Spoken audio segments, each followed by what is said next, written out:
가톨릭 평화방송의 명품 시사 프로 열린 세상 오늘 김혜영입니다.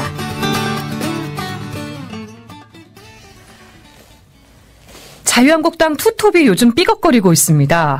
홍준표 대표와 정우택 원내대표가 특수활동비 특검 대상에 이어서 원내대표 경선 날짜까지 줄줄이 이견을 보이고 있는데요.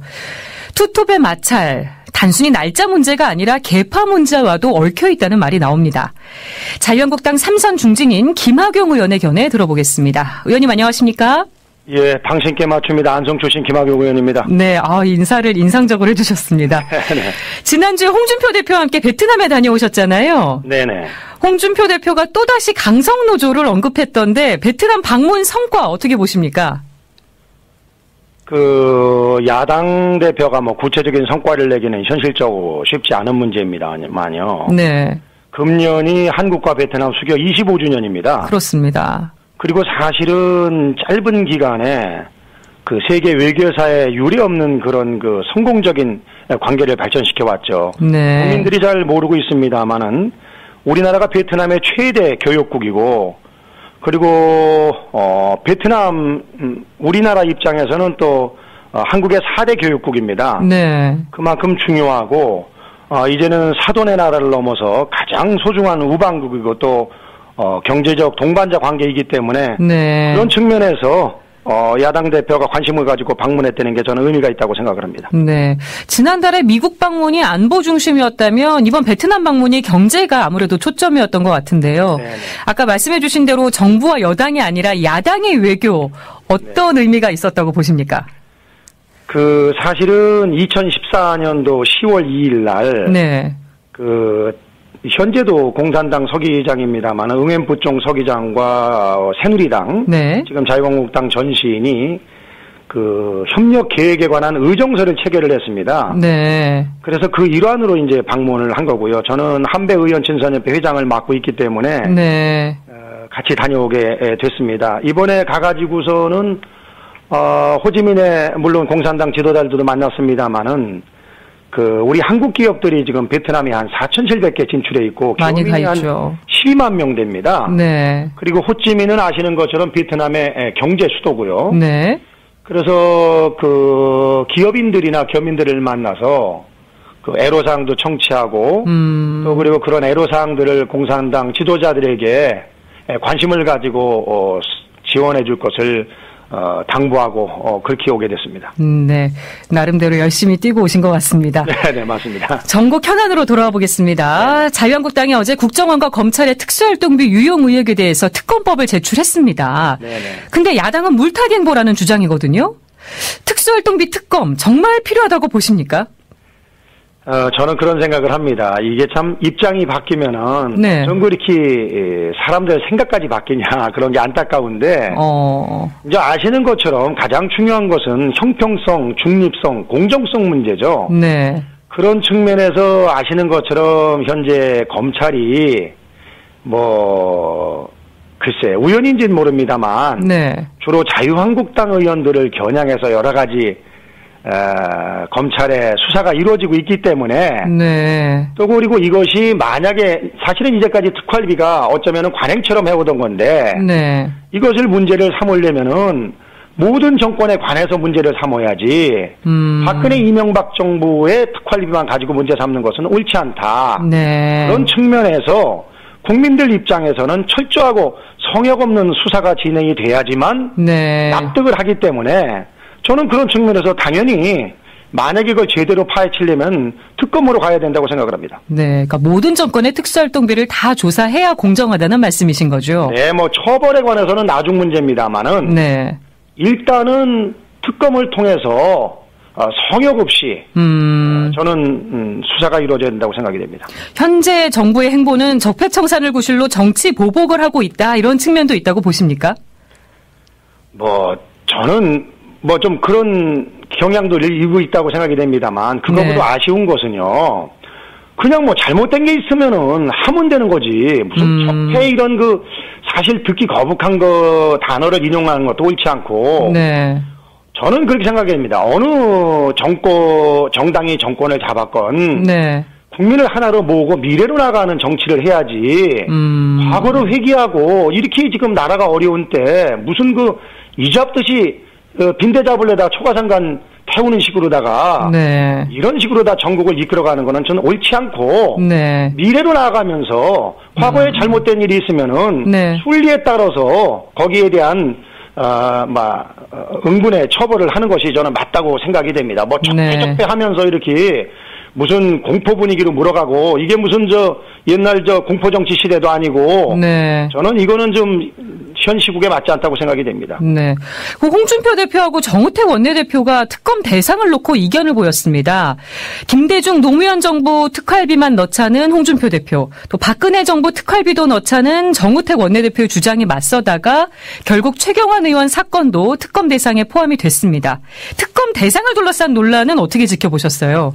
그거는 사실 큰 이견이 있는 건 아니고요. 다만 이제 최경환 의원님께서 네. 너무나 억울하다 하니까 공정하게 수사를 받기 위해서 특검 법안이 돼서 특검에서 수사를 받는 게 맞지 않냐 하는 그런 생각을 가지고 있었는데요. 네. 결국은 모든 것을 다 수사 대상에 포함돼서 어제 제출을 했기 때문에 네. 큰 문제가 없다고 생각이 됩니다. 네. 최경환 보호용 특검이다. 최경환 감싸기 특검이다. 이런 말 나옵니다. 이런 지적은 어떻게 받아들이십니까?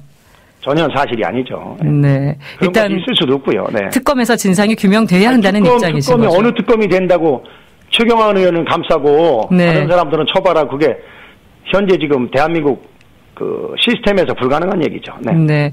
국정원 특활비 수수 의혹을 받는 최경환 의원 오늘 검찰 소환에 응하지 않겠다는 입장을 밝혔습니다. 하지만 홍준표 대표는 결백을 주장하면 수사에 나가라는 거거든요. 최경환 의원이 검찰 수사에 응해야 한다고 보시나요? 이 문제 어떻게 보십니까? 글쎄 궁극적으로는 응해야겠죠. 하지만은 네. 검찰에서도 정말 이렇게 오해를 아까 말씀드린 것처럼 정치보복이라는 오해를 받지 않도록 네. 좀 더 좀 차분하고 냉정하게 이 특활비를 네. 바라볼 필요는 있다고 생각이 됩니다. 네. 최경환 의원이 소환에 불응하면 검찰이 체포 동의안을 제출할 걸로 보입니다. 정기국회가 열리는 다음 달 9일까지는 불체포 특권이 있어서 법원이 체포영장 발부하려면 본회의에 체포 동의안이 처리돼야 되잖아요. 체포 동의안 처리 전망은 혹시 어떻게 내다보십니까? 제가 무슨 쪽집게 도사도 아니고 전망까지 할 수는 없습니다만은. 네. 다만 분명한 것은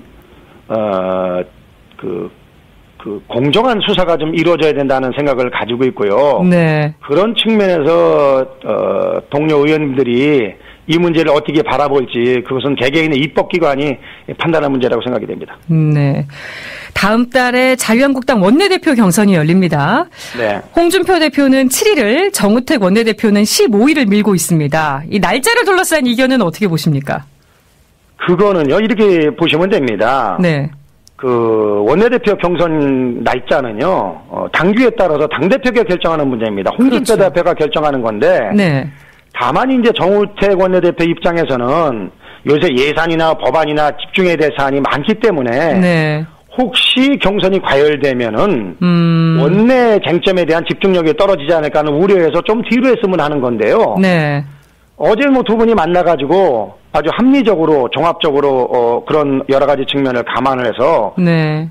12일 날 오후 3시 하는 걸로 결정을 어제 밤늦게 했습니다. 네. 그래서 그거는 사실 큰 문제가 아니고요. 저는 이번에 자유한국당 원내 선거가 대단히 중요하다고 생각이 됩니다. 다시 말씀드리면은 네. 국민들에게 도로 새누리당이라는 그런 부정적 이미지를 주는 그런 원내대표 선거가 돼서는 안 된다. 예. 그리고 정말 국민들이 지금 오만과 독선으로 일관하고 있는 문재인 정부를 네. 사실 국민들이 만족할 만하게 지금 제1야당의 역할을 못하고 있지 않습니까? 네. 그런 측면에서 국민의 기대에 부응하는 그런 강력한 대여 협생력 그리고 투쟁력을 갖춘 사람이 저는 필요하다고 생각이 되고 그런 측면에서는 네. 국민의 기대에 부응하는 그런 원내대표를 네. 우리 동료 의원들께서 현명하게 네. 판단해 주시라고 믿습니다. 의원님도 후보로 거론이 되시던데 경선에 직접 나갈 생각이 있으십니까? 사실은 솔직히 저도 정치를 하는 사람이고 오래 했기 때문에 네. 원내대표를 언젠가는 한번 하고 싶은 마음은 있는데 네. 또 제 절친인 김성태 의원이 저렇게 강력하게 나오고 있기 때문에 네. 뭐 가까운 사이에 경선하는 건 맞지 않고 뭐 김성태 의원님 저보다 연배 위부라니까 형님 먼저 아우 먼저 그래서 형님이 먼저 하는 게 맞을 것 같아서 저는 이번 원내대표에는 출마하지 않기로 했습니다. 마음을 정하신 거군요. 네네. 그 차기 원내대표 경선이 친홍과 비박 대 친박의 대결이 될 거라는 얘기가 나옵니다. 이런 전망은 어떻게 보십니까? 친홍은 없고요. 그렇게 보세요. 예. 친박이 된다는 거는 저는 그거는 뭐 완전히 비상식적인 이야기고. 네. 그건 아까 말씀드린 것처럼 우리 자유한국당을 도로 새누리당으로 만들고. 네. 완전히 국민들로부터 멀어지는 길이다. 그거는 저는 뭐 동료인들께서 그렇게 판단하진 않으리라고 보고요. 네. 다만 뭐 아까 말씀드린 것처럼 과거 이미지에서 비교적 자유로운 분들끼리 네. 좀 공정한 경선을 펼쳐서 어느 분이 되든지 간에 정말 국민의 기대에 부응할 수 있도록 네. 보수를 더 통합시키고 정말 그 나라를 걱정하는 그런 건전한 보수들의 기대에 부응하는 네. 강력한 야당을 저는 만드는 원내대표가 이번에 선출되기를 기원하고 어느 분이 되든 간에 최선을 다해서 도울 생각을 가지고 있습니다. 그 홍준표 대표가 친박계 쓴소리를 많이 하고 있습니다. 어제는 비빔밥식 화합과 통합은 안 된다. 암덩어리를 도려내야 된다. 이렇게 강한 발언을 쏟아냈는데 이런 발언들은 어떻게 지켜보셨습니까? 말씀 자체가 좀 솔직히 말씀드리면 좀 강한 건 사실입니다만 네. 그러나 우리 자유한국당이 미래로 나아가기 위해서는 아주 일정 부분이지만 결국은 이러한 잘못된 사태에서 네. 누군가는 책임을 지는 분들이 나와야 된다는 것은 아마 그건 뭐 솔직히 삼척동자도 다 아는 사실이라고 생각이 됩니다. 네, 그렇게 보시는군요. 네. 국민의당과 바른정당이 정책 연대를 위한 협의체 구성에 나섰습니다. 이제 자유한국당하고 바른정당의 보수 대통합은 힘들어졌다고 봐야 될까요? 그렇지 않습니다. 제가 봤을 때는요. 네. 글쎄, 점쟁이는 아닙니다만 예측을 해보면은요. 네. 바른정당에 아무래도 저희 자유한국당과 같은 생각을 가지고 있는 분들이. 네. 결국은 조만간에 전 합류할 걸로 생각이 됩니다. 당대당 통합은 불가능하다고 보고요. 네. 당연히 그분들 저희가 환영해서 받아야 된다고 생각이 되고. 네. 지금 국민의당과 바른정당이 뭐 정책연대를 하니 뭐 이런 거를 하는데. 예. 그건 정말 다급해진 나머지 그런 제스처를 취하지만. 네. 아니, 뿌리가 다른데 어떻게 열매가 맺어질 수 있겠습니까? 그래서 네. 저는 그것은 일시적인 일이지. 네. 현실적으로 불가능하다고 생각이 됩니다. 근데 홍준표 대표가 문을 닫았다고 표현을 했습니다. 문을 열어야 된다고 보시나요? 홍준표 대표가 진짜 닫고 그러겠습니까? 빨리 올해는 그런 반어법이지 않겠어요? 반어법을 해석을 하시는군요. 저는 그렇게 생각을 합니다. 네. 네. 홍 대표께서 의외로다가 좀 말씀은 강하시지만. 네. 대단히 합리적이고. 어쩌면은 개인주의적인 생각이 전혀 없습니다. 참 신기한 양반이에요, 그 양반. 저도 아주 옛날에 그분 원내대표 할 때 제 초선 때 아주 가까이 지내고 모셨던 분입니다만은. 네. 나이가 들어도 어쩜 그렇게 생각이 변하지 않는지. 참 정치인답지 않은 정치인이다. 저는 그렇게 생각을 하고 있습니다. 다 전략으로 지금 읽고 계신 건데, 근데 당 일각에서는 홍준표 대표 사당화 지적이 제기되고 있습니다. 벌써부터 지금 뭐 특정 지역 경선 놓고 이런저런 말이 나오는데요. 이런 비판은 지금 어떻게 보세요? 그거는요, 전혀 옳지 않고요. 네. 누구든지 당대표가 되면 당을 국민의 기대에 부응하고, 아니, 환자를 수술하는 의사가 집도를 할 때, 네. 환자를 살리기 위해서 수술을 하지. 그러면 당연히 문제가 되는 부분, 예를 들어서 홍 대표 말 맞다나 암이 있으면 암덩어리를 잘라내는 거를 그 당대표가 해야지. 그런 일 안 하고 적당하게 위야무야 좋은 얘기만 듣는다고 하면은 그것이야말로 진짜 문제가 있는 거죠. 그래서 저는 이렇게 난세에 홍 대표가 그나마 홍 대표 같은 사람이 맡았으니까 이렇게 자유한국당이 지금 굴러갈 수가 있지. 네. 유약한 사람이 맡았으면 저는 현실적으로다가 네. 현재 자유한국당은 어렵다고 봅니다. 지금 문재인 정부가 글쎄 인기 여론조사에 뭐 어떻게 많이 나오는지 건 전 잘 모르겠습니다만 네. 좌우지간 소위 인기에 영합해가지고 그 협치는 실종되고 지금 밀어붙이지 않습니까? 그게 저는 정말 안타깝습니다. 저는 문재인 대통령께서 네. 사실은 잘해주시리라고 믿었던 사람이고 또 그러기를 네. 바랍니다. 제가 김무성 대표 비서실장 할 때 네. 그분이 민주당 대표를 하셨기 때문에 네. 뭐 종종 뵙고 그래서 참 남 같지 않게 그렇게 바라봤는데 요즘 하는 거 보면은 그 본인 생각이신지 아니면 주변에 휘둘려서 그러는 건지 모르겠습니다만은 좀 너무 좀 이렇게 좀 뭔가 좀 이렇게 미래로 나라를 끌고 가고 좀 내 편이 아니던 사람들까지 감싸 안으려고 그래야 되는데 네. 너무 내 편만 끌고 가는 게 아니냐 그런 네. 측면에서 좀 아쉬운 생각을 많이 가지고 있습니다. 네. 홍준표 대표가 새로운 인물로 경기지사를 만들겠다 이런 얘기를 했습니다. 네. 바른정당 소속인 남경필 경기지사의 복당은 허용하지 않겠다는 뜻으로 보이는데요. 특정 인물의 복당 배제는 어떻게 보십니까? 글쎄 그것도 네. 뭐 여러 가지 글쎄 좀 서운한 것도 있어서 그렇게 말씀하셨겠습니다만은 네.